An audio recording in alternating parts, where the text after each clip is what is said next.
Terence Crawford, why is he more focused on Charlo than the Errol Spence rematch? What's good, everybody? It's your boy, Cardinal Riz. But let's talk about it. Alright, y'all. So, Terence Bud Crawford, he is now the newly crowned undisputed welterweight champion of the world. And he's taking a lot of flack from Errol Spence fans for Errol Spence being weight drained in the fight. He's also, I think, focusing a lot more on building a fight up with Jermell Charlo and not a lot on the rematch with Errol Spence. I want to give my 100 nickels on why that may be and break it down for anybody listening. He's 1-0 on you. These are the two biggest names in the division. I want to see it again. I want to see it again now, and I want to see it with no dehydration problems. Alright, y'all. Why would Terence Crawford be more focused on a Jermell Charlo fight than he is on a Errol Spence Jr. rematch? I think this is kind of strange. I think that, especially with the type of guy Terence Crawford is, really focused fighter, really humble fighter, I would expect him to be focused on the next fight up and not one fight into the future.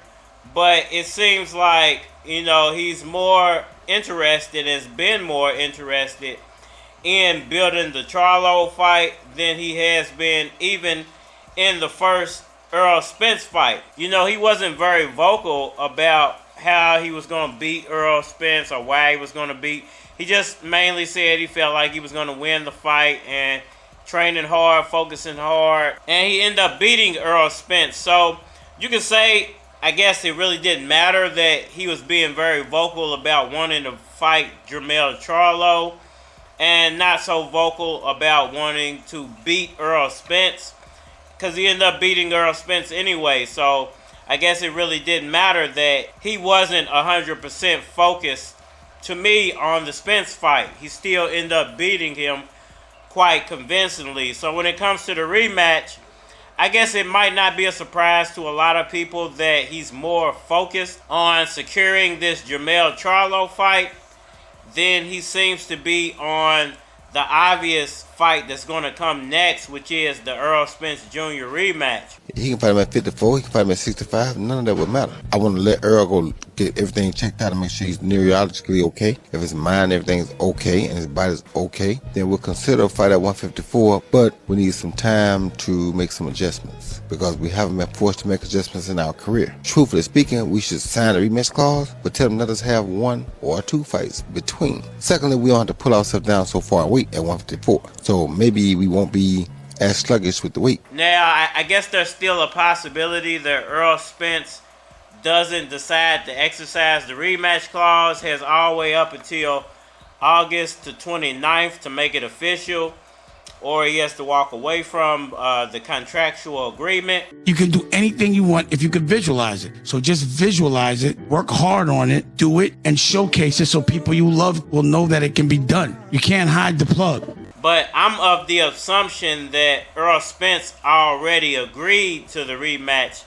They just haven't announced it yet, because he said backstage that he wanted the rematch. He said in all the post-fight interviews that he wanted the rematch. We're going to do it again. We're going to do it again. So I'm not sure whether it's official, just not known, the fight date yet, or whether they have to wait all the way until August the 29th to actually make it official about the rematch. They sound crazy. But how come we don't treat people like restaurants? If a restaurant was nasty, if they had bad customer service, if a restaurant mistreated you, you would never deal with them again. So how come we continue to deal with people even after they rude to us? Even after they show us they don't appreciate us? If people can't learn to appreciate you, they don't deserve your time, your money, definitely not your hard-earned money, because having a conversation with you is a privilege. If you leave a bad taste in my mouth, I would never deal with you again. I would never spend my money with you again. I would never call your phone again. To hear from me is a privilege, and to hear from you is a privilege. So we need to start treating people like restaurants. I do find it very interesting, all the things that Terence Crawford has to say about Charlo,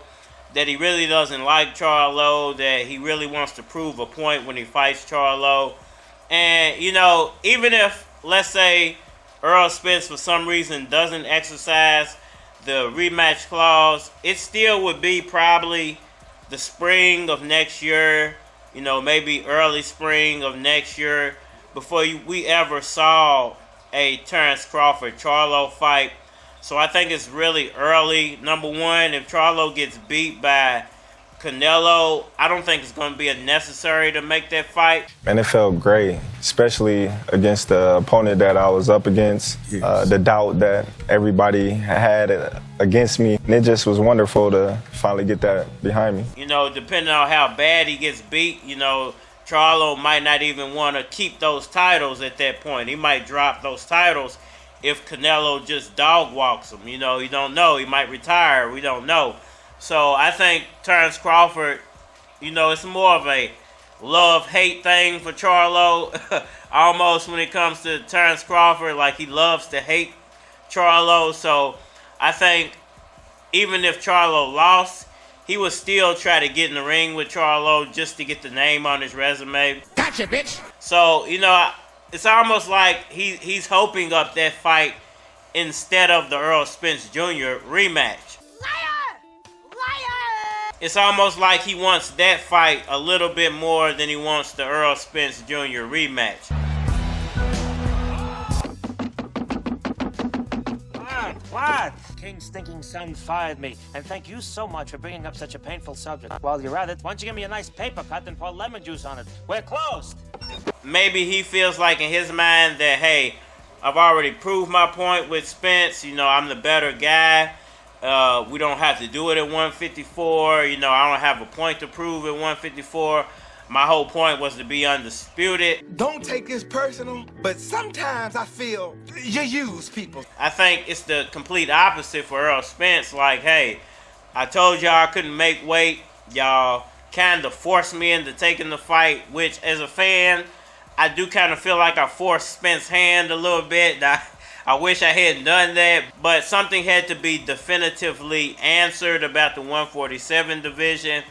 And he was holding the majority of the titles, so either he was going to drop the titles, which at this point, knowing what I know about his weight, I kind of wish he would have just went ahead and dropped the titles to Crawford and didn't take the L in that way. But I give him a lot more credit for actually fighting Terence Crawford, even though he was weight drained. Through the wire, through the limit to the wall, for the chance to be with you, I gladly risk it all, it all. And it actually makes me even more confident that I'm going to see a whole different Spence in the 154 rematch. Through the wire, through the limit to the wall, for the chance to be with you, I gladly risk it all, it all. There's no way Errol Spence would lose that confidently, not knowing that he couldn't do a lot better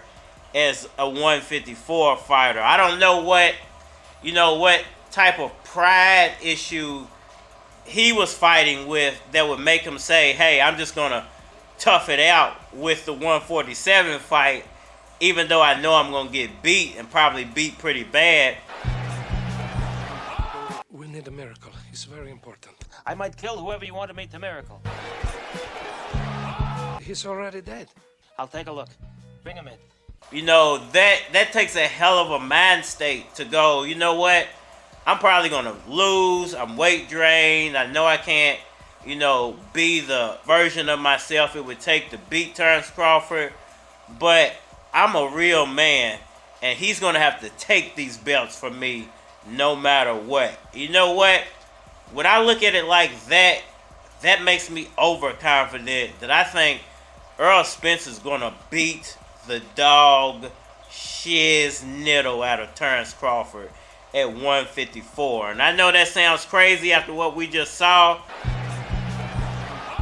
I've seen worse. But once again, I've never seen somebody get beat that bad and lose that confidently. Like, he lost with confidence. Like, hey, this fight really doesn't mean much to me. I tried, I gave my best, but the real story's to be told for me at 154. Look who knows so much, huh? Well, it just so happens that your friend here is only mostly dead. That's what I took from that fight. Taking nothing away from Terence Crawford, he's the greatest 147 fighter of right now until he has to run into Boots Ennis. Then we'll tell that story. But I took away that Errol Spence Jr. is not only a stand-up guy, is not only a guy that will go out on his shield. He's the type of guy who will take the criticism. He's the type of guy who's a fan pleaser. He's the type of guy who stands on his word.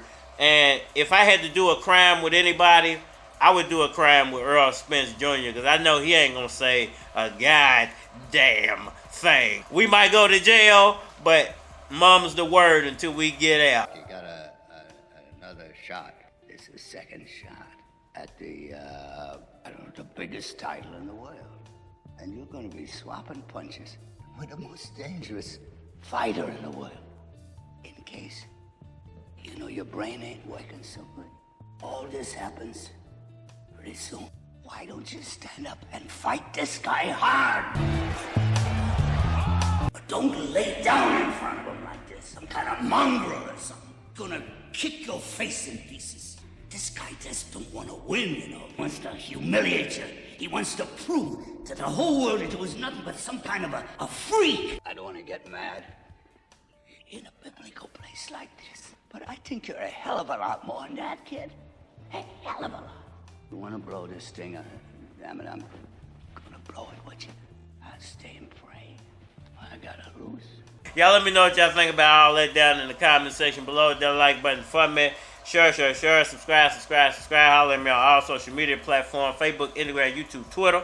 But you're more than likely to get a response on the tube, so holler at me over there. If you want to collabo, feature a product or your channel on my channel, feel free to hit my Gmail because it is a flock of cards at gmail.com. And we are mad. You know better. Dolce and Gabbana umbrella, keep the weather off the leather. Life's a bitch, and I'm sure you've never. She try and hold me down, but you know I wouldn't let her. I go so cold, drove in the joke. Hoes in the car, getting low off the bars. Wake up, bitch, I'll show you where it is. 502, let me show you where I live. Wake up, bitch. They sleeping on the field. Freak up in them heels, getting freaky off the pill. I told that bitch I been that nigga. I been that spitter. I been had hooks like Lou Well Cinder. I'm killing all them boys going dirty. It's your boy Keys, player, this is my year. Hey, we got the good rockin' front to back. Ain't gonna be no hating shit around here. Hey, is that for us? Is that for us? Is that for us? I fucks with it. Is that for us? Is that for us? I fucks with it. I'm doing it, moving it, proving it. Come through with it, go ahead, move it, bitch. Young Lewis is way too cool with it. I keep a chicken in the bird like Ludacris. I got a stupid clique, hooligans, bruise your shit. Not the type of cat you wanna get into it with. Keep running your mouth, I'ma put a shoe in it. Won't stop till I'm super rich, nigga, you's a bitch. And I'm the best thing left, man. Wet game, leave your dame with a sweat stain. So niggas wanna start shit when I'm riding with they bird like Leonard Part 6. You know them boys going dirty. It's your boy Keys, player, this is my year. Hey, we got the club rockin' front to back. Ain't gonna be no hating shit around here. Hey, is that for us? Is that for us? Is that for us? I fucks with it. Is that Fox? Is that Fox? Fuck